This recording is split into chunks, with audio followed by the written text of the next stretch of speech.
How to delete Google Business Profile. So first, what you want to do is just search for My Business here on the Google search bar. And once you're done, you'll see your Google Business Profile right here. Then you simply click on View Profile. Then click on the three dots right here. Click on Business Profile Settings. And once you're there, there's an option to remove business profile. So mark this business as closed, transfer ownership, or permanently remove this profile. So click on that. Then click on Remove Profile Content and Managers.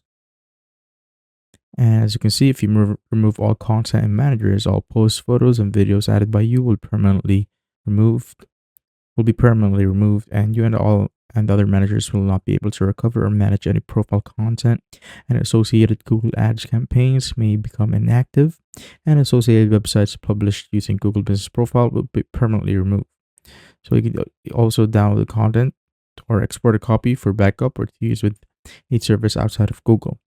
And once you're done, just simply click on continue, click on remove, and just wait for it to load. Then as you can see, profile content and managers has been removed. Click on done, and now your Google Business Profile is now gone. And that is basically it.